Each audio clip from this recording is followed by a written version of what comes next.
Hello ladies and gentlemen, my name is Darth Rich and we are back with Star Citizen. Thank you for taking the time out to come and watch my video. Just before we do get started, just thought I'd show you my swanky new space globes. I'm sure a lot of you that are backers have already received them as well, but we've got these two beauties here. We've got the Herald and also the Carrack. And as far as I understand, these are rewards. These are Happy New Year rewards. And they've both got little mottos on. So we've got to good health and evading skills. Happy New Year 2945. And on this one, we've got wishing you glorious moments. Happy New Year 2945. Very swish indeed. Thank you very much. Now, let's move on. As always, we've got a new ship to have a look in our at in our hangar. At the moment, as you have probably seen on the previous videos, we have the privilege to be able to purchase some of the more exotic and limited edition ships at the moment on the pledge store. And because of that, we're having the time of our lives, being able to get a few in the hangar, have a good look at them, and see what's what. Today we have another Cutlass. We've already had a look at the Cutlass Black and the Cutlass Red variants, and today we're having a look at the Cutlass Blue. Now the other two, the Black and the Red, are available in the store as far as I'm aware most of the time, if not all the time, but this one isn't always available. So this is the Cutlass Blue. Shape-wise, from the outside, it looks very similar to the other two. Obviously, the major distinction being that it's quite a different colour. I quite like the colour styling on this. Actually, we've got this very light kind of white slash grey, and those lovely blue accents, making it look very attractive indeed. On top of that, we've got. I'm pretty sure the cockpit's a slightly different shape. I haven't actually put them side by side just to make sure that is the case, but I'm pretty sure that's more rounded. And yeah, as with the other two, it looks like it's got fantastic visibility. We'll have a better look once we get inside. And the other distinction is the firepower. There's not a huge amount as far as firepower is concerned on the Cutlass Red at all. Cutlass Black can certainly look after itself, but we've got the added rockets on here as well. So we've got this huge CF-117 Badger at the front here, and then we've got these sucker punch distortion cannons as we have on all the different variants, and then underneath we've got the ASIM-09/C Spider 2s. They certainly look like they mean business. I wouldn't like to be on the receiving end of one of them. And as with the Cutlass Black, we've also got a turret at the top as well. So we can see that it's certainly a lot more aggressive as far as firepower is concerned. The general styling of the ship, if you saw any of the other videos, when I saw the stills on the pledge site originally, it certainly wasn't on my radar as something that I found particularly attractive. But as soon as I got it in the hangar, got to grips with the scale of it and these very identifiable forward-facing thrusters that pivot and sway in different angles to be able to give a ship of this size fantastic maneuverability. It soon becomes very, very apparent that this is going to be one of the most versatile ships that anybody can have in their hangar. And purely for that reason, it becomes a very attractive prospect. And to be honest, once we've got this ship in the hangar, it is very attractive and it's very distinctive, and I certainly like the way it looks.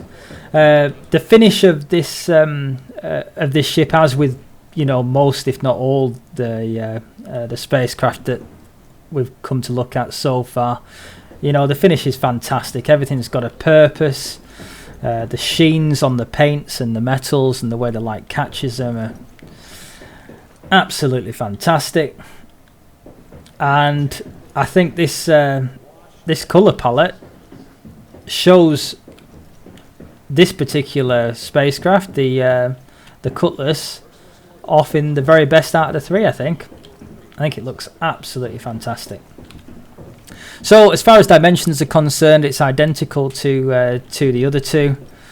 So it's 29 meters in length, got a beam of 25 and a height of 7 meters. As far as the mass is concerned, it is slightly heavier than the Cutlass Black, but that's to be expected because the Cutlass Red and the Cutlass Blue are kitted out for very specific circumstances. So it's got extra gear in there that you should be able to put in the Cutlass Black, but it comes in at 36,000 kilos. Very nice indeed. Now, as far as cargo capacity is concerned, some of it is taken up by what we'll find in the cargo bay, but you can still fit 120 freight units in here, which, you know, is not to be sniffed at. That's still quite a sizable amount of cargo. When you think the standard freelancer, I think is it 168 that we can put in there. You know, it's not far shy of that, and you know, if it's going to have more utility in certain ways as well, then you know, this is certainly something to be thought, and it certainly comes in at a similar sort of price point as well. So we just we've got the little button there that operates the cargo door. I love the way that it has that little bit of little bit of give just before it starts opening, and that little bit of give just when it finally locks its way shut as well. And as with most of these mechanisms, the sound is great as well. So as we get into the cargo bay, we can see that as with the Cutlass Red, quite a lot of it is taken up by something we don't see in the Cutlass Black. We've got these pods, we've got these holding cells. Now, the only ones that I've come across that are similar so far are the holding cells that are in the Aegis Avenger. But these are a lot more substantial, so one would presume that you'd be able to hold people for longer periods of time, if not perhaps indefinitely. Let's open one of these up and have a look inside. So presumably these will only be able to be opened by people with correct passcodes or security keys or something like that. But if we get inside, you know, it's not luxurious by any stretch of the imagination, but you know, it certainly is more substantial, and we've got a little toilet seat there, and I don't know if I'd like to sleep on there, but there's certainly a little bit of seating area there, and we've got these kind of mirrored glass doors. I'm not quite sure if they're acting entirely as intended, but we kind of get the impression that you know, we can't fully see in or fully see out, but it gives an impression. You can see obviously through the holes there, but it just shows that this area will have to be pressurized even when we've got people in the holding cells there. Up above we've got the lighting, and looks like some piping there to do with the actual engineering of the ship. Here we've got little cubby hole. I can imagine can't quite get in there. I did get in there and I glitched out, so I don't want to do that again. But there's certainly some storage room there. So we've got 6 of these holding cells. So, you know, if you're going to hunt down a bounty, maybe on a small gang or something like that, then this is definitely the ship that you're going to want for that, because you're going to be able to take up to 6 prisoners or bounties, and perhaps be able to confiscate some of the cargo that they've got as well. We've got a similar cupboard over here. We've got the button that again operates that cargo door. Love that little bit there. And button at the bottom there, which I think will operate the Sure Grip tractor turret. That comes on all the different cutlasses. Now, I'm not quite sure. I could be being a bit silly here, but it is supposed to come with a secure docking collar. Now, I'm pretty sure, definitely on the Cutlass Black, that is down below, and we can actually operate it with one of these. But these buttons don't seem to work at the moment. It is flashing up use. I don't know if that's just me or that's everybody. Yeah, so docking collar seems to be absent at this moment in time. These here are attached to the those side pivoting thrusters, but one would presume that we're going to see a docking collar somewhere in this area like it is in the Cutlass Black. Now we do have the turret up there. Again, the button for that doesn't seem to work for me. I presume that's similar for everyone else, but once we get up on the roof we'll be able to have a bit of a closer look at that. The button for this this door here takes us through to the cockpit, and we've got another door on the other side to be able to keep that secure. So perhaps you're holding some quite dangerous prisoners, then maybe you want to keep that locked as well, just in case they become a bit active and be able to break out of their cells. We've got display panels here. Some of the textures need updating there a little bit, don't they? But this is by no means finished, and what they've achieved so far is absolutely beautiful. So we've got room for 2 people up here. The main pilot's seat. I'll just climb into that. Now this whole console or unit does shift from across to the centre to be able to give you a very good view, but doesn't seem to work at this moment in time. I think it did on the Cutlass Black for me, but not on the red and not on this one. So once that's shifted across, you'll be able to, you can see what sort of view we've got. We've got a absolutely fantastic view, haven't we? All the way around, and we've got that trademark window or down at the bottom left and bottom right to be able to give us almost uninterrupted view all the way around. So we'll just jump out of there. Co-pilot seat. I don't know if this is purely for navigation or perhaps be able to help with some sort of targeting as well. Not quite sure, but it's going to be really nice to have 1 or 2 of your friends with you, or your gang or organisation members, to be able to help, because this is a very, very versatile and capable spacecraft to do many different things. So it'd be really nice to be able to have people along for the ride. So we can see that view, that mechanism there, one of my favourite ones. Excellent. You can see the manual opening handle there as well, and then we should be able to jump out and climb onto this wing area here. Again, we can see that lovely gloss and matte and slightly weathered texture there on these wings. Some of this is just a little bit jaggy, surely to be updated shortly, and definitely before the final release. And we can see the decals here, all looking very nice indeed.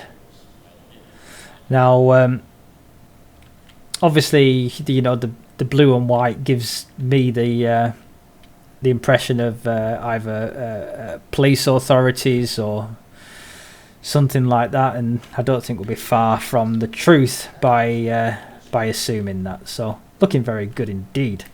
Now if I can just I managed to jump up before onto here. I'm not sure if I can do that again, but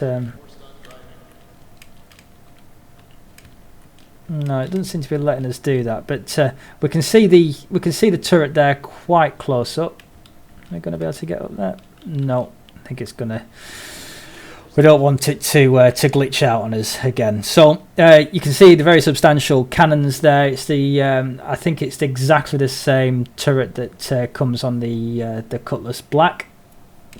So it's the NN-13 neutron gun, and one would presume that whoever's behind the controls of that will be able to deal out some serious damage. And it gives you that that added protection to be able to maneuver and to turn around when your ship is perhaps facing in a different direction and you're wanting to deal out some damage or to perhaps show somebody that you don't want to be followed.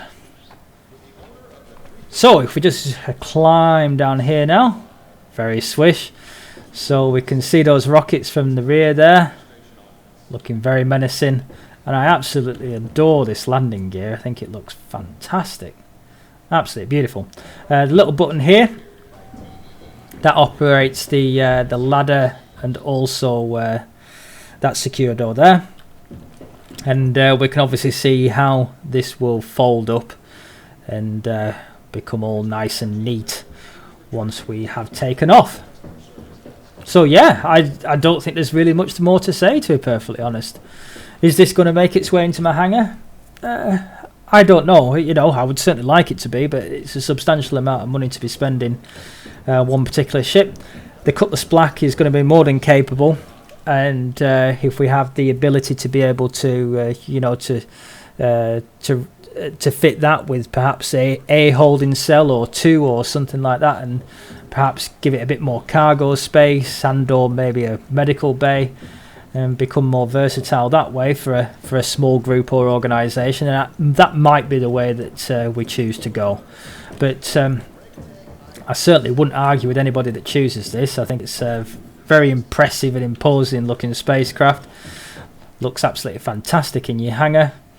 And I think that's all that needs to be said, really. So there we go. Another ship down, as it were. If you've made it this far into the video, you'll know that you are my favourite people. Thank you ever so much. I'm really enjoying doing these videos, as you know. And there'll certainly be more that are coming. We're very lucky to have the 350R in the hangar at the moment. So that'll probably be the next one that we'll have a look at. And after that, I don't know. As I mentioned before, we're quite excited to perhaps get one of the Constellation in the hangar to have a look at. But that might come slightly after the sale and limited edition ships is finished.